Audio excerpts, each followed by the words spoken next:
Oi, alunos, dando continuidade à Grécia Antiga, agora nós vamos falar das colônias gregas. As colônias gregas mais importantes foram as colônias de Atenas e Esparta, tá bom? As colônias gregas do século 8 até o século 6 a.C., inúmeros gregos deixaram suas cidades e partiram para diversas regiões do litoral do Mediterrâneo e dos mares Negro e Egeu, né? Nessas regiões fundaram novas cidades, que são as colônias de povoamento, né? As quais são chamadas de apoícas, apoíquias, né? Palavra que pode ser traduzida por abrir uma nova casa. Historiadores consideram que essa expansão colonizadora parece estar relacionada principalmente a questões sociais, originadas por problemas de posse da terra, dificuldades na agricultura e o aumento da população. Para fugir da miséria, muitos gregos, migraram em busca de terras para plantar e de melhores condições de vida, o que acabou ocasionando a fundação de novas cidades. Muitas colônias se transformaram em centros comerciais, pois dispunham de portos estratégicos para as rotas de navegação. Assim, a colonização grega favoreceu o desenvolvimento da navegação marítima, impulsionou o comércio e a produção artesanal e contribuiu para o intercâmbio cultural dos gregos e de outros povos, tá? Bem, uma das principais colônias gregas foi Atenas, o berço da democracia. O que é democracia? Homens livres se reuniram na ágora para discutir os problemas da cidade. Quando eu falo nessa questão da democracia, né?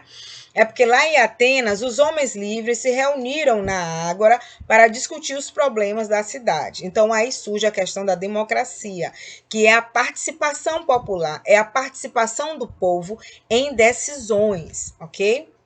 Bem, aqui nós temos Atenas, tá? Que é a deusa da sabedoria, filha de Zeus, ok? A evolução política de Atenas. Fases. O crescimento populacional levou às seguintes transformações políticas. A monarquia, que foi do século, aconteceu no século X antes de Cristo, né? Na fase dos Gênios, que foi liderada pelo Pater. Oligarquia, no século VIII a.C., na fase das frátrias e tribos, com a seguinte estrutura: arcontado, 9 líderes eupátridas, aerópago, tá? Aliás, areópago, conselho de eupátridas. Na fase oligárquica, 2 processos econômicos se destacam: o empobrecimento dos pequenos proprietários, que no caso foram que eles chamam de hipotecas, tá? E o segundo, a expansão do comércio marítimo, o enriquecimento dos comerciantes. Ainda na fase da oligarquia, houve as disputas políticas que se originaram em 3 partidos: Partido da Planície, que eram Eupátrida, que era o conservador; Partido do Litoral, que eram os comerciantes, que eram moderados; e o Partido das Montanhas, que é as Tetas ou Georgoi, né? Que eram os radicais. No século VIII a.C., aconteceu o início do processo de reformas legislativas em Atenas, que nós vamos ver também, tá? Bom, Atenas, da monarquia à democracia.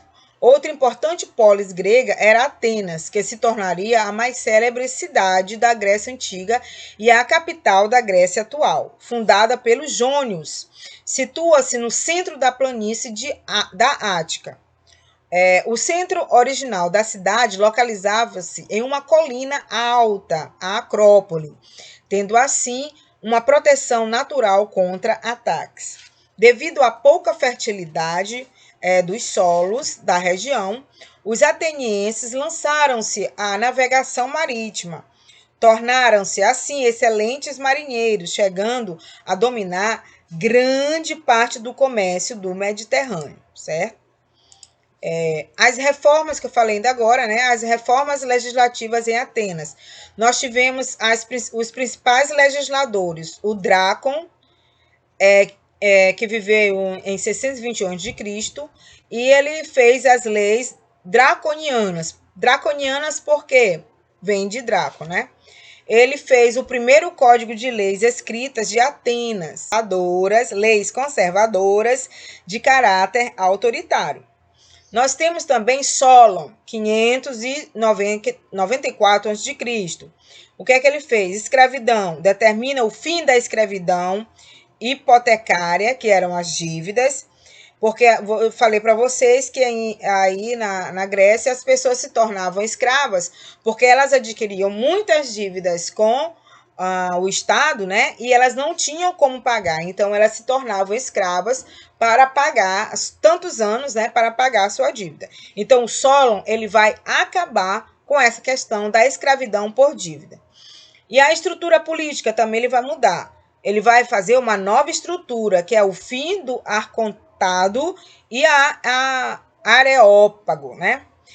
Bulé, o Conselho dos 400, Eclésia, Assembleia, ele vai falar aí da Assembleia Popular, né?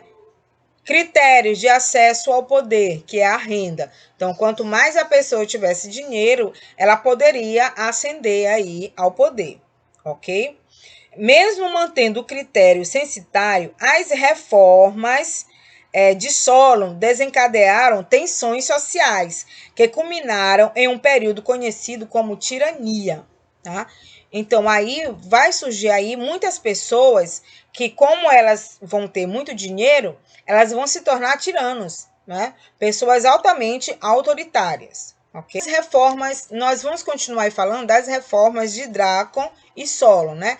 Em meados do século 8 a.C., Atenas era governada por um rei, que acumulava funções de juiz, sacerdote e chefe militar. Então, vocês já percebem o problema bem aí, ó. Uma pessoa, ela vai ser o juiz, o sacerdote e o chefe militar. Então, ele é um tirano, certo? Posteriormente, o poder do rei vai passando para as mãos de representantes da aristocracia, pessoas que tinham dinheiro, né? Que comandavam o governo da cidade, né? Apossando-se das melhores terras cultiváveis, a aristocracia ateniense tornou-se muito rica. Além disso, gente, emprestava dinheiro aos pequenos proprietários. Olha aí, que em caso de não pagamento da dívida, perdiam seus bens e até mesmo sua liberdade, tornando-se escravos. Falei disso ainda agora. Diante dos abusos e da concentração de poder da aristocracia, grande parte dos atenienses, que eram os comerciantes, artesãos e camponeses, começaram a exigir reformas políticas e sociais. Então, o Drácon e o Solon, eles vão fazer, como eu já havia falado, eles vão fazer várias reformas aí que vão agradar a população, mas que vão desagradar os aristocratas, né? Então, Drácon, de novo, o que foi que ele fez? As leis escritas, leis draconianas e poder nas mãos dos eupátridas, ok? Quem eram os eupátridas? Os conservadores, as pessoas que tinham ali um certo poder dentro da sociedade. E o Solon, o que é que ele vai fazer? Ele vai abrir mais aí as leis para o povo, ó. Ele vai acabar com os problemas sociais de Atenas. Aqui no caso de Drácon, ele vai beneficiar as pessoas que têm poder. Enquanto que o Solon, ele vai beneficiar as pessoas mais pobres, né, da sociedade aí ateniense, certo? O Solon, ele vai acabar com os problemas sociais de Atenas, ele vai pôr fim à escravidão por dívida, ele vai devolver terras confiscadas por dívidas, ele vai organizar um sistema de pesos e medidas, ele vai fazer também os critérios censitários, que visava a participação política, né? Então, ele vai ser mais democrático aí do que o Drácon, certo? As reformas, também houve reformas de Sístenes, né, que ele determina as seguintes mudanças em Atenas. A divisão do território da África, dividida em cidade, dividida em cidade, litoral e interior. A divisão dos demos, 10 unidades de demos distribuídas pelas cidades, tá? critério acesso aos demos, naturalidade, ter nascido em Atenas. E o que eram esses demos, gente? Demo significa povo, né? Então, essa população aí, ela ficou muito mais dividida, tá? Muito mais sistematizada aí nas leis de Cístenes. Enquanto que o Solon, ele elaborou leis com relação à democracia, à política, aqui o Cístenes, ele vai elaborar o quê? Leis que vão beneficiar a sociedade ateniense, ok? A estrutura política, o fim do critério censitário para a participação política, ou seja, as pessoas que não tinham dinheiro, elas também poderiam participar. Bulé, o Conselho dos 500, formado por 50 membros de cada demo, de cada repartição ali, de cada população. Eclésia, conjunto dos cidadãos deliberativos, tá? É aproximadamente 10% da população. Lei democrática, todo cidadão é igual perante a lei. Olha aqui, ó. Ele vai colocar o seguinte, que todo cidadão é igual perante a lei. Não é porque a pessoa aqui na sociedade ateniense é rica, ela não vai sofrer a mesma punição. O pobre, ele vai sofrer a mesma punição que o rico vai sofrer a mesma punição que o pobre. Todo cidadão é igual perante a lei. Isso até hoje, né, na nossa sociedade também. Os cidadãos, quem são os cidadãos? Homens livres, nascidos em Atenas, de pais atenienses. Eles foram chamados agora de cidadãos. E os não cidadãos, quem eram? Mulheres, metecos, escravos e crianças. Eles não eram cidadãos porque eles não participavam da política. Aí nessa época aqui só era cidadão quem participava da política e quem era homem, tá bom? Metecos, quem eram os metecos? Mediante pagamento de impostos, podiam comercializar na ágora e deveriam respeitar as leis das polis. Os metecos eram participantes aí da sociedade, mas eram pessoas mais pobres da sociedade ateniense, certo? Muito bem. Um dos principais, o Clístenes e o Péricles. Vamos falar deles dois aí, tá no livro de vocês, tá bom? Vejam aí no livro de vocês. Um dos principais responsáveis pela instituição da democracia em Atenas foi Clístenes, que exerceu o poder de 510 a.C. a 507 a.C. Ele aprofundou as reformas já efetuadas lá por Solon, né, e por Cístenes, né? O que é que ele vai fazer? Ele introduziu o regime democrático, cujo princípio básico dizia que todos os cidadãos têm o mesmo direito perante as leis. Trata-se do princípio da isonomia. Todo mundo é igual perante a lei. O Clístenes, vamos lá, reformou as leis de Solon, que eu falei para vocês, implantando uma democracia mais apurada. Estabeleceu um novo sistema eleitoral, distritos eleitorais baseados no domicílio. Então, a pessoa que estava ali naquele domicílio, ela tinha que votar ali naquele domicílio, não sair de lá para votar em outro domicílio. Isso acontece até hoje, tá? Péricles, 461 a.C., aqui está o busto de Péricles. A democracia atingiu o apogeu com Péricles, com ampla ativa participação do povo na vida política do Estado. Na época clássica da democracia ateniense, os cidadãos governavam diretamente, votando a lei nas assembleias, que eram as eclésias, a lei igual para todos. Democracia ateniense, contudo, era limitada. O estrangeiro e o escravo não possuem direitos políticos ou civis. Então, aqui a gente já observa que realmente em Atenas, que essa democracia, gente, não foi do dia para a noite. Dizer assim, ó, amanhã vou implantar a democracia. Não. Essa democracia foi uma conquista, tá? Uma conquista. Ela foi discutida, muito requerida pela população de Atenas. Tá? E alguns governantes, eles passaram de tiranos para democratas, democráticos, né? Se bem que essa democracia não era para todos. Os escravos continuaram sendo pessoas exploradas dentro da sociedade sem direito a nada, ok? Atenas, a democracia começou instigando a participação social ao debate. Olha aqui, ó. Eles iam para a Ágora, que era em frente lá ao a Acrópole, né? Era uma praça, e eles iam discutir, né? Olha, nós estamos precisando disso, nós estamos precisando daquilo.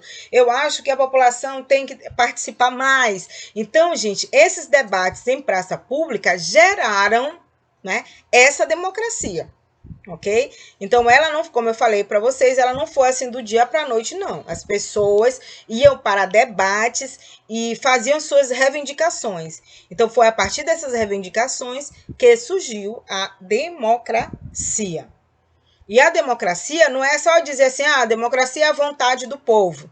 Não é isso. A democracia, ela tem várias coisas aí dentro. Não é só dizer que é a vontade do povo.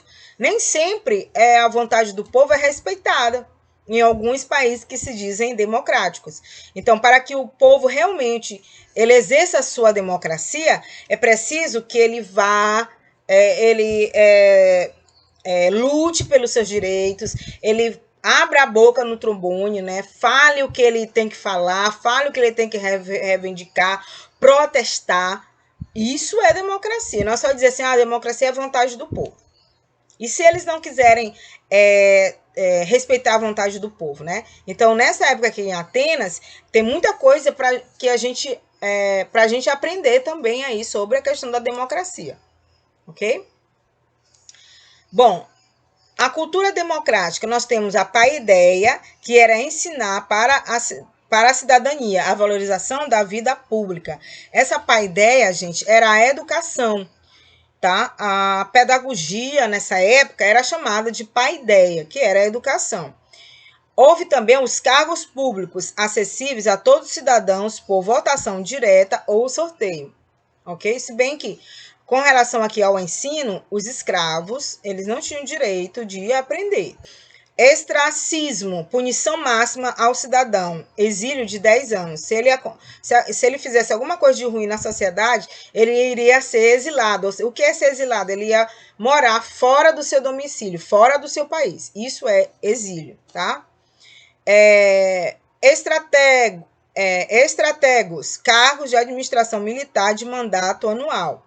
Debates, através da retórica, o momento de vivência democrática. Então, debates, como eu falei para vocês, as pessoas iam para a Ágora e debatiam sobre determinado assunto, tá?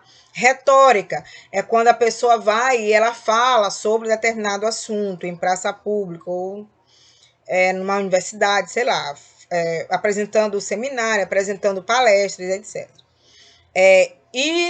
Isegoria, aliás, direito igual do uso da palavra em público, ou seja, se eu estou falando em público, eu não tenho dinheiro, eu sou pobre, eu também posso falar em público igual aquela pessoa que tem dinheiro. Então, as pessoas aí na democracia ateniense, né, ela tinha o direito igual do uso da palavra em público. Isonomia, igualdade jurídica entre todos os cidadãos. Todo mundo é igual perante a lei. Ócio, valorizado como necessário ao exercício da cidadania. Esse ócio aqui não é aquele preguiçoso, não é isso. Esse ócio aqui é o direito ao lazer. Se a gente trabalha muito, a gente precisa de lazer para que a mente da gente volte a se organizar. Porque uma mente sã, o corpo sã. Se a gente está mentalmente estressado, tá? A gente não vai conseguir dormir, a gente não vai conseguir falar, a gente não vai conseguir relaxar, porque a gente está estressado. O teatro, local exercido da audição atenta para posterior debate, tá? Então, as pessoas também, elas aprendiam aqui através do teatro. A filosofia, desenvolvimento da sofística, como eu falei para vocês. Através de tudo isso aqui, desses debates públicos, né, desse uso da palavra, surgiu a questão da filosofia. Os filósofos também iam para as praças públicas ensinar as pessoas a pensar. Tá? Às vezes é bom a gente ensinar também as pessoas a pensar, e não só ensinar as pessoas a ler e escrever, ou então a ler um texto enorme que ela não vai entender nada. Okay? É bom a gente estar atento para criticar sobre determinado assunto. Isso que é filosofar, falar, indagar, indignar-se sobre determinada coisa, tá? Participação política direta, sem a necessidade representativa. Então, as pessoas tinham participação política direta em Atenas. Gente, muito interessante essa história de Atenas, né? Ó, aqui como eu falei para vocês, aqui é a Ágora, que está em frente ao Paternon, né? É a polis. E aqui nós temos a democracia, era o governo exercido pelo povo. Então, as pessoas iam para a praça pública e elas iam debater sobre determinado assunto. Claro que gerava briga, gerava discussões, mas era a opinião de cada um que estava ali sendo respeitada. Aqui nós temos a Ágora, que eu falei para vocês. Aqui a Ágora é uma praça onde as pessoas debatiam determinado assunto, tá bom? E a sociedade ateniense, como é que ela estava dividida? Escravos e mulheres estavam excluídos, mesmo que tivessem nascido em Atenas. Eles estavam excluídos de quê? Da vida pública, da vida política e também do acesso à cultura e à educação, tá? A sociedade ateniense, ela estava dividida, não esqueçam disso, em eupátridas, metecos e escravos. Eupátridas, elite ateniense, melhores terras, grandes comerciantes com direitos políticos. Metecos eram os estrangeiros, homens livres, comerciantes, artesãos, como eu falei antes para vocês, mas também eles eram estrangeiros aí. E os escravos? Eles eram escravos por dívidas com o governo e também capturados em guerras, ok? Então, eupátridas, metecos e escravos. Assim estava dividida a sociedade ateniense. Apenas os homens livres poderiam participar da democracia em Atenas. Acabei de falar, escravos estavam fora. E aqui nós temos, belíssimo, aqui é a Ágora e aqui é o templo, é o Paternon, né? Muito bem. Democracia de Péricles. O historiador ateniense Tucídides registrou um eloquente discurso de Péricles sobre a democracia. Então vamos ler. Nossa forma de governo não se baseia nas instituições dos povos vizinhos. Não imitamos os outros, servimos de modelo para eles. Somos uma democracia, porque a administração pública depende da maioria e não de poucos. Nessa democracia, todos os cidadãos são iguais perante as leis para resolver os conflitos particulares. Mas, quando se trata de escolher um cidadão para a vida pública, o talento e o mérito reconhecidos em cada um dão acesso aos postos mais honrosos. É a questão da meritocracia aqui. Nossa cidade institui muitos divertimentos para o povo. Temos concursos, festas, cerimônias religiosas ao longo de todo o ano. Isso tudo nos traz prazer de viver e afasta de nós a tristeza. Ao contrário de outros povos que impõem aos jovens exercícios penosos, nós educamos a juventude de maneira bem mais liberal e amena.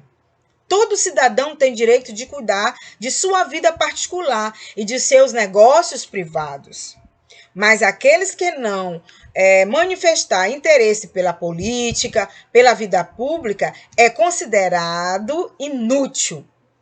Então, isso aqui foi apenas um trecho do discurso de Péricles. Então, Péricles, ele implantou definitivamente a democracia em Atenas, certo? Muito bem, muito interessante isso aí, gente, muito interessante mesmo. Que ele diz que ele, enquanto que os espartanos, né, educavam as crianças, colocando exercícios penosos, né? Aqui não, eles vão educar as crianças para a vida de modo liberal, né, de modo ameno, ok? Eles vão educar essa criança para ser o quê? Uma pessoa pública, que ela vai ter a vida pública. Então tem que ser uma pessoa o quê? Muito inteligente, tá bom? Os atenienses, eles viviam, gente, do comércio e da agricultura, tá? Aqui nós temos a agricultura, aqui nós temos o comércio, tá? Aqui eles com certeza estão colhendo olivas, né? Muito bem. A agricultura, como eu falei, eram vinhas, oliveiras, trigo e criação de animais. E aqui o comércio era riquíssimo dos gregos, né, da cidade de Atenas. Além disso, eles produziam couro, metal e tecido. As mulheres gregas, elas estão aqui tecendo, fazendo aqui os tecidos que vão se transformar em roupas e etc, ok? Bom, trocas comerciais. Os atenienses, eles tinham uma vasta troca comercial aí com o mar Mediterrâneo. Então, eles comercializavam com vários povos do Mediterrâneo, ok? A rota do Mediterrâneo, eles já tinham embarcações, tá? E também eles faziam mercados locais. Além de fazer mercados locais, eles tinham a rota do Mediterrâneo, como eu já falei para vocês. Eles faziam comércio variado com vários povos do Mediterrâneo e eles já tinham essas embarcações porque eles aprenderam isso aí com os fenícios, né? Lembra que eu falei para vocês. E aqui, para fazer essa rota comercial, eles tiveram que fazer a sua moeda, que ela é chamada de dracma.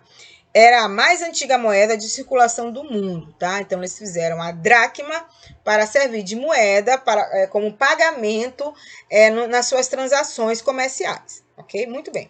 Gente, e Esparta? Esparta era uma das principais colônias gregas também aí, tá? Formado por elementos do exército. Eles tinham o quê? Uma oligarquia, a forma de governo oligárquica, formado por um exército forte e centralizado. Onde estava localizada Esparta? Na península do Peloponeso, né? No sul da Grécia. Povo fundador, os dórios, certo? Formação, Esparta não passa pelo processo da primeira diáspora e da colonização grega, aliás, da primeira diáspora e da colonização grega. Apesar disso, adota os padrões culturais creto-micênicos, que eram os gregos, de Creta e Micênia, como eu já falei para vocês, ou helênicos, né? A economia, a predominância da agricultura. As melhores terras centrais eram administradas pela polis. Terras privadas periféricas eram menos produtivas, certo?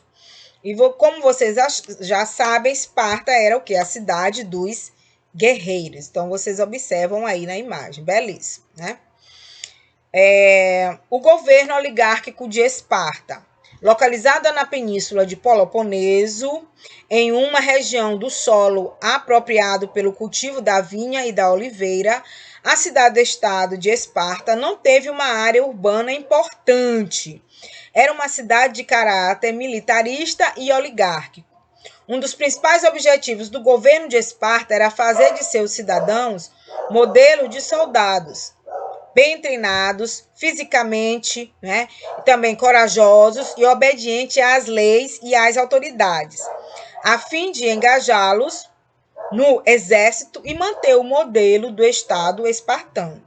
O que significa um governo oligárquico? Refere-se à oligarquia, tipo de governo em que um grupo reduzido de pessoas poderosas domina de acordo com os próprios interesses. Esse governo oligárquico, ele ficou aí na história por muito tempo. Até no século XX, ainda existia oligarquias, né? Não era um governo oligárquico, mas existiam oligarquias separadas aí, certo? Então, o governo oligárquico, ele é centralizador, tá? A sociedade espartana. A sociedade espartana dividia-se em 3 categorias principais. Não esqueçam, esparciatas, periecos e ilotas. Quem eram os esparciatas? Eram eram cidadãos espartanos, homens livres, que permaneciam à disposição do exército ou dos negócios públicos, podendo participar do governo da cidade. Cumpriam uma série de deveres junto ao Estado espartano. Eram proprietários de terra nos arredores da cidade. No entanto, cada lote de terra era mais uma propriedade da família do que do indivíduo. Era inalienável, tá? Já os periecos eram pessoas livres que se dedicavam principalmente ao comércio e ao artesanato. Então vamos olhar mais aqui minuciosamente aqui a sociedade espartana. Então nós temos aqui os esparciatas, aliás, esparciatas, periecos e lotas. Esparciatas, descendentes dos dórios, eram militares, hoplitas, né? Soldados cidadãos, certo? Periecos, lacedemônios livres remanescentes. Eles vinham da periferia e eram artesãos e pequenos proprietários. Esses eram os periecos, vem de periferia, né? E lotas, servos da cidade, base da mão de obra, apresentam um caráter mais estamental que censitário. Aqui na sociedade espartana, apresenta um caráter mais estamental do que censitário. Ou seja, essa sociedade era uma sociedade que eu já falei para vocês, estamental vem de estamentos. A pessoa nasce numa classe nobre e ela vai se tornar nobre pro resto da vida e assim sucessivamente. Aqui é uma sociedade mais fechada, muito diferente da sociedade ateniense. Então, a sociedade espartana ela estava dividida nessas condições aí. A sociedade espartana tinha os cidadãos, que eram 5%, periecos, 10%, e lota, 10%, né?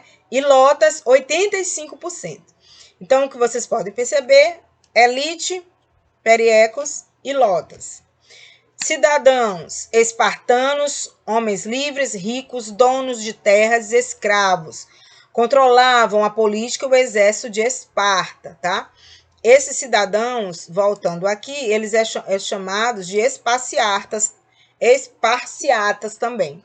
Os periecos, homens livres, comerciantes e artesãos naturais de uma outra polis, não possuem direitos em Esparta. E lotas, no caso aqui, eles eram estrangeiros. Por quê? Porque eles pertenciam a outra polis, ok? E lotas, escravos pertencentes ao Estado espartano, trabalhavam para sustentar a elite espartana. Os servos espartanos, tá? Lá também tinham servos espartanos, que, claro, eles eram conquistados através das guerras. Cada guerra que a Esparta vencia, ela levava servos ou escravos para a sua sociedade, tá? Bom, a política espartana, o modelo era diarquia ou a oligarquia militar. Tinham reis, o militar e um religioso, poder de direito. Éforato, 5 éforas, que eram 5 líderes. Jerúsia, 28 gerontes, acima de 60 anos, que eram os legisladores, guardiões de Licurgo, tá? Então, tinham 28, o quê? Anciões, né? Que eram os legisladores, eles eram acima de 60 anos, eram os anciões. Ápela, Assembleia Consultiva. Aqui também na Ápela, como tinha a Ágora em Atenas, aqui tinha a Ápela em Esparta, tá? Gestão do governo espartano. Esparta era governada por 2 reis. Entre suas funções destacavam o serviço de caráter militar e religioso. Em tempo de guerra, um dos reis exercia o comando dos exércitos. A administração política era exercida também por 3 órgãos. A Gerúsia, que era o Conselho Vitalício de Anciões, constituído pelos 2 reis e mais 28 esparciatas, maiores de 60 anos. Tinha funções administrativas, no caso, supervisão. Legislava, que era a elaboração do projeto de lei. E a judiciária, que era o Tribunal Superior. Então, isso aí era a Gerúsia, tá? Supervisão, elaboração de projeto de leis e Tribunal Superior Judiciário, Gerúsia. Ápela, assembleia formada por cidadãos espartanos maiores de 30 anos. Elegia os membros da Gerúsia e aprovava ou rejeitava as leis encaminhadas por ele. Então, aqui nós temos a Ápela. Conselho de Éforos, grupo formado por 5 membros eleitos anualmente pela Ápela. Os éforos, com comando de 1 ano, eram os verdadeiros chefes do governo espartano. Coordenavam as reuniões da Gerúsia e da Ápela e controlavam a vida econômica e social da sociedade, podendo vetar os projetos de lei e fiscalizar as atividades dos reis. Então, o conselho de Éforos, aí o que a gente pode perceber, era muito poderoso. Cultura espartana. A cultura espartana, o que prevalecia era o militarismo. A educação era ágoge, educação voltada para o treinamento militar dos espartiatas de 7 a 30 anos. Então, eles se tornavam profissionais. Oplita, aquele que contempla a ágoge, que era o soldado cidadão. As mulheres, quais eram as funções econômicas? Bom, as mulheres, elas tinham funções econômicas, militares e administrativas, tá? Assumiam tais funções em épocas de guerra e a ausência dos homens. Quando eles iam para a guerra, quem assumia a administração eram as mulheres. Protegidas pela lei de Licurgo, função da mulher, gerar guerreiras saudáveis. Então, as mulheres também eram guerreiras, tá? Em Esparta. Posição de destaque quando comparada às mulheres em Atenas, tá?